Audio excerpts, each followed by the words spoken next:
नमस्कार दोस्तों।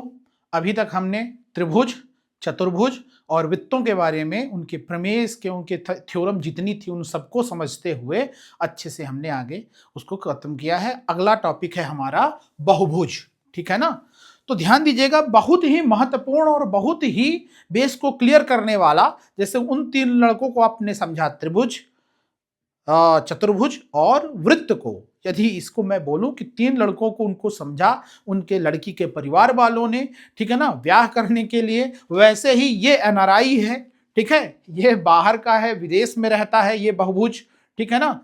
तो बहुत ही सरल है, ठीक, इनकम अच्छी है, तो इनको समझने में बड़ी समस्या नहीं जाने वाली है। तो चलिए हम चलते हैं बहुभुज के पास, इसको समझते हैं, इसके घर चलते हैं, ठीक है ना। तो बहुभुज होता क्या है?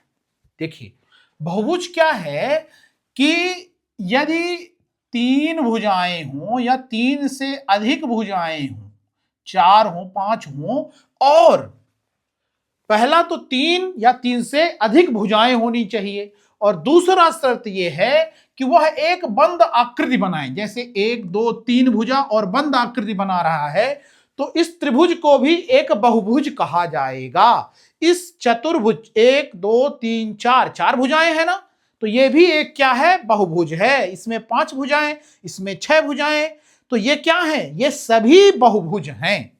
बात क्लियर हुई? तो अब इसके बेसिक कॉन्सेप्ट को समझ लेते हैं भाई। कितने प्रकार, जैसे ये बहुभुज हुआ, तीन या तीन से अधिक जितनी भी भुजाएं यदि हैं और वो एक बंद आकृति बना रही हैं, तो वो क्या कहलाएंगी, बहुभुज कहलाएंगी। अब बहुभुज कितने प्रकार का होता है? तो तीन प्रकार का होता है, उत्तल, अवतल और समबाहुभुज। उत्तल होता क्या है, इनके जो अंतः कोण है ना, वो क्या होते हैं, 180 डिग्री से कम होते हैं। मतलब 180 डिग्री से कम होगा, और सभी कोण, ठीक है ना। और इसमें क्या होता है कि अवतल वाले में कोई भी एक कोण 180 डिग्री से ज्यादा हो जाए। अब देखो, इसमें क्या है, ये कोण, ये कोण, ये कोण, ये कोण, कोई भी 180 से ज्यादा नहीं है। किंतु यहां पे देखो, ये कोण 180 से ज्यादा नहीं, ये भी नहीं है, ये भी नहीं है, ये भी नहीं है, ये भी नहीं है, ये भी नहीं है। किंतु ये वाला कोण क्या हो गया, 180 से ज्यादा। तो एक भी यदि कोण 180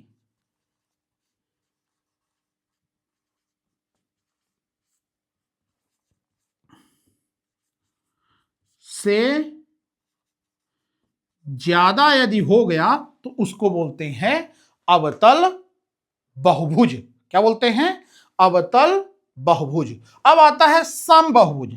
समबाहुभुज बहुत ही सरल भाई, इसकी सभी भुजाएं बराबर होती हैं, ये समबाहुभुज हो गया, ठीक है ना। तो देखिए, समबाहुभुज में या किसी भी बहुभुज में क्या होता है, एक कॉमन चीज होती है, और उसी से उनके, अब देखिए, इसमें ये किसी भी बहुभुज के क्या हैं, अंतः कोण। दो ही चीजें हैं, अंतः और बाह्य। तो ध्यान दीजिएगा, क्या है, ये कोण, ये कोण, ये कोण अंतः कोण, ये कोण बाह्य कोण। ध्यान दीजिएगा,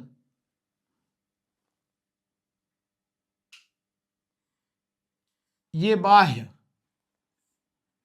ये बाह्य कोण, ठीक है ना। तो किसी भी बहुभुज, याद रखना, मैं एक ही चीज इसमें पूरे में सूत्र बता रहा हूं तुम्हें, कि किसी भी बहुभुज का जो बाह्य कोण होते हैं वो कितने होते हैं, 360 डिग्री के होते हैं।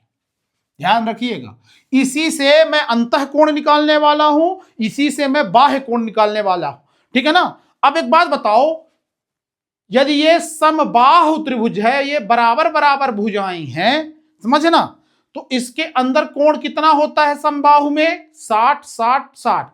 अब मैं निकाल के आपको बताता हूं इसके अंतः कोणों को भी और बाह्य कोणों को भी। तो समझिए, बाह्य कोणों का योग कितना होता है, 360 डिग्री। एक एक कोण, दो कोण, तीन कोण, और ये तीनों बराबर होंगे, तो एक कोण कितने का हो गया, बटा इसका 3 कर दो। बात समझ में आई? तो कितना हुआ, 3 एकम, 3 दुनाई और ये 0। ठीक है, तो ये कोण, सॉरी ये कोण नहीं, ये वाला कोण कितना हो गया? 120, 120, 120। क्लियर? मैं ऐसा भी लिख सकता हूं ना अब कि अंतः कोण प्लस बाह्य कोण का योग 180 होता है। हां तो भैया यदि ये 120 आया तो ये कितना बचा? ये बाह्य, ये अंतः, तो बाह्य और अंतः कोणों का योग 180 होता है। तो हमने ये निकाल लिया, ठीक है ना, क्योंकि हमें पता था कि ये कोण, ये कोण, ये कोण मिला के 360 होता है, और ये हैं कितने बाहर? 1 2 3, तो हमने 3 का भाग दे दिया। ठीक है ना, तो हमारा एक कोण आया 120 का, तो अंतः कोण कितना हो गया? 60 का। 60 ही करेंगे तभी तो 180 होगा 120 में। अगला आता है, यहां पे निकाल के बताइए ये कितना होगा। ठीक है ना, ये निकाल के बताइए, इसमें ये निकाल के बताइए, इसमें ये निकाल के बताइए। तो इसमें 4 हैं, ठीक है ना, तो 360 भागे 4, 4 मतलब एक, ये कितना आया? 90। तो भैया यदि ये 90 आया तो बाह्य कोण कितना है? 90। तो अंतः कोण कितना होना चाहिए? तब 180 होगा, ये भी 90 होना चाहिए। बात समझ में आई? इसीलिए आयत में क्या होता है? अंतः कोण कितना होता है? 90। 90 90 90, 9 चौक 36, मतलब अंदर भी और बाहर, बाहर तो 360 होता ही है। बात समझ में आई? अगला पंचभुज है, मान लो इसमें निकालना है, क्या करोगे?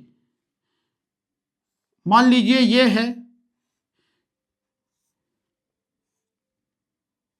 ऐसा, ये पंचभुज है, इस कोण का, इस कोण का, इस कोण का, इस कोण का और इस कोण का, इन सभी का योग कितना होगा? कितना होगा? 360 ही होगा। इसका, इसका, इसका, इसका, इसका, इसमें भी वैसे ही होगा। ध्यान से देखिएगा, ये कोण, ये कोण, ये कोण, ये कोण, ये कोण, ये कोण, तो 5 भुजाएं मतलब 5 बाह्य कोण, 6 भुजाएं मतलब 1 2 3 4 5, 6 बाह्य कोण। बात समझ में आ रही है?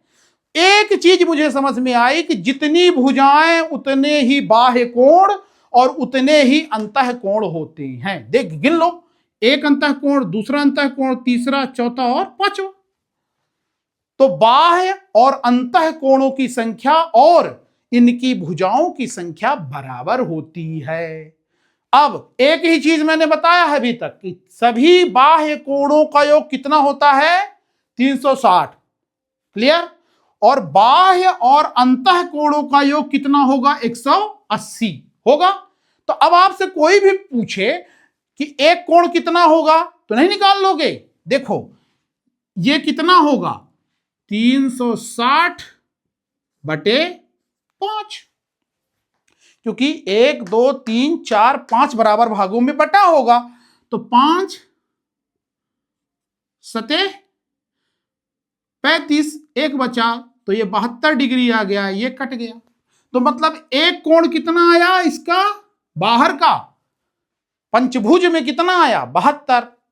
तो अंदर वाला कितना होगा? क्योंकि यहां से यहां तक का कोण कितना होगा? 180 होगा। बाह्य प्लस अंतः मिलाकर कितना होता है? 180। तो 180 में ये 72 घटाओ, कितना आया? बताओ। 108। मतलब ये कोण कितना हो गया? 108 और 72 जोड़ दो, कितना हो जाएगा? 180 होगा। तो ये हो गया 108। अब आपसे कोई पूछे कि इन सभी का योग कितना होगा, तो 108 का 5 बार जोड़ लो या कि 5 का गुणा कर लो। ठीक है ना? तो 5 शून्य, हाथ 4 5, टोटल इनका कितना आया, कितना आया टोटल, इसका इसका इसका इसका इसका अंतः कोणों का योग कितना आया, 540 आया। तो ध्यान देना, अंतः कोणों का योग, अंतः कोणों का योग बराबर 2n-4 इंटू 90 डिग्री भी होता है। अब n क्या है, उसकी संख्या है। यदि इसी में मैं देखूं कि ये मेरा 540 आएगा क्या इसमें रख के इसका, तो n रख दूं मैं 5, इसके हिसाब से क्या रख दूं, 2 इंटू 5-4 इंटू 90 डिग्री। तो 5 दूनाई 10, 10 में 4 गए 6, ठीक है ना। अच्छा नैया 540, मतलब जितना ये है उतना। तो ये भी फार्मूला आप अंतः कोणों के योग के लिए लगा सकते हो। बात समझ में आई।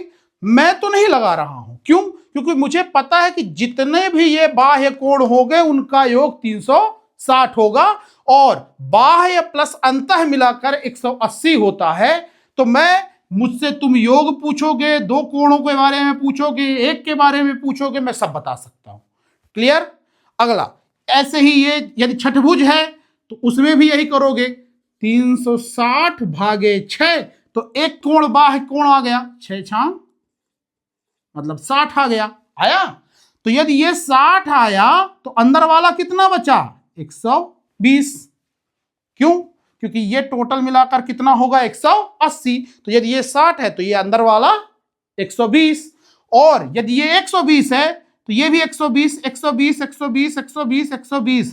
तो ये कितने हो गए टोटल, अंतः कोणों का योग कितना हो गया, 12×6 72, मतलब इनका योग 720 आ गया। अब उससे करके देखना है, उस फार्मूले से वही आएगा, देख लो। 2n की वैल्यू कितनी रख दो, 6 -4 मल्टीप्लाइड बाई 90, तो 6 दूनी 12, 12 में 4 गए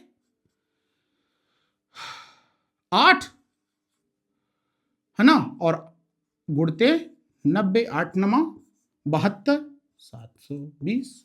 ये देखो 720 आ गया। तो इसमें इतनी ही चीजें हैं। हां, एक चीज बचती है क्या आपकी, कि इनके विकर्णों की संख्या क्या होगी।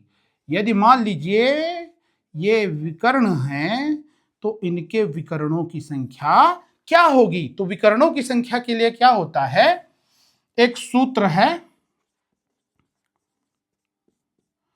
विकर्णों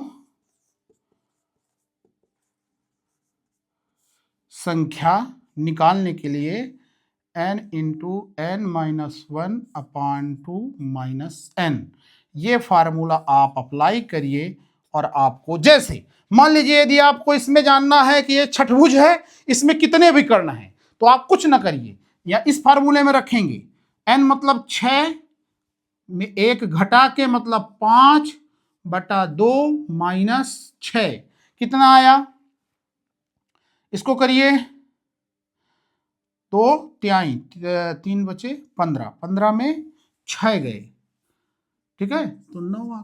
मतलब इस छठभुज में कितने विकर्ण बनेंगे, 9 विकर्ण बनेंगे। ऐसे ही यदि आपसे कोई पूछता है कि पंचभुज में कितने विकर्ण बनेंगे, उसकी संख्या इस फार्मूले से आप निकाल सकते हो। अंतः कोणों का योग 180, अंतः कोण और बाह्य कोण का 180 होता है। जितने इसमें अंतः कोण होते हैं उतने ही बाह्य कोण होते हैं, उतनी ही इसकी भुजाएं होती हैं, है ना। सभी बहुभुजों का बाह्य कोण सबसे महत्वपूर्ण इसमें याद रखना है कि जितने भी बहुभुज होते हैं उनके बाह्य कोणों का योग, चाहे वो 5 भुजा हो या 6 भुजा हो या 8 भुजा या 10 भुजा या 100 भुजा, जितने भी होंगे उनके सभी बाह्य कोणों का योग 360 होता है, और बाह्य और अंतः कोणों का योग 180 होता है। उससे हम इनकी सभी बाह्य और अंतः कोण निकाल सकते हैं, और जितने भी उसमें ये हैं उनको हम जोड़ घटा सकते हैं। इनके क्षेत्रफल को हमने पहले ही समझ लिया है। तो ये होता है विकर्णों की संख्या के लिए n इंटू n-1/2 -n कर देना है।